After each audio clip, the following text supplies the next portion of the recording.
we honor Sharon Castelli, Chief Executive Officer of Chrysalis Center Incorporated. For the last 19 years, Sharon Castelli has served as CEO of the Chrysalis Center. That's a nonprofit organization that helps those living in poverty or returning from incarceration and homelessness, as well as people struggling with mental health, addiction, and HIV/AIDS. Chrysalis provides services that include job training, employment services, housing, and community health care.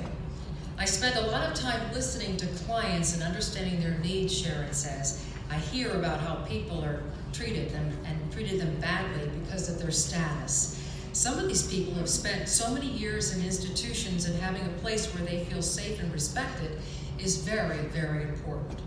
12 years ago, Sharon raised $6.5 million from donors to acquire and remodel the old SEAL Test building for a new main campus headquarters at 255 Homestead Avenue. Now, what she had in mind and saw through to fruition was a bright and cheery, non-institutional facility where people could come for services that would help them move forward from those places of homelessness and poverty. They could get recovery in many ways, joblessness and food insecurity, all of those problems addressed and solved. And more recently, Sharon formed a real estate group, CCREC, in which Chrysalis provides housing throughout Connecticut by building or new or restoring blighted properties. She has grown the real estate portion to $50 million in assets. Sharon says her keys to business success are to be humble, to be passionate and kind.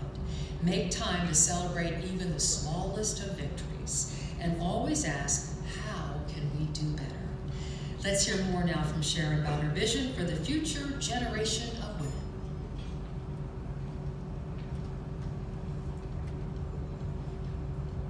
I'd say that last year was definitely the highlight. I won a Lifetime Career Achievement Award for ending homelessness in the state of Connecticut. And we've been working on that for 20 years, so I was very humbled to be honored, and it was a wonderful experience for me. We've got a lot of work to do still, but that is what I would say my highlight would be. You know, I have to tell you, it goes back to my role models, which are my parents.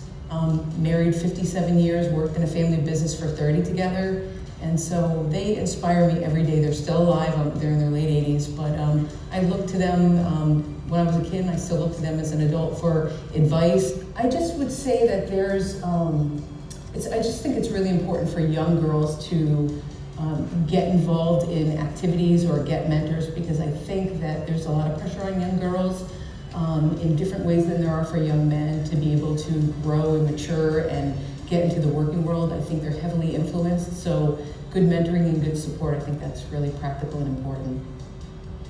Don't sweat the small things, and what doesn't kill you makes you stronger. And I say that because I think a lot of young girls and a lot of young professional women grow up with a cell phone in their hand, and so whether they're breaking up with a significant other, whether they're hearing that they didn't get a job, there's an emotional disconnect to that. And so I think that, I call those badges, those failures, those issues that in particular that you don't get right, I call those badges, and so you collect those badges until you get a little bit older when you need them for the big stuff. So don't sweat the small stuff.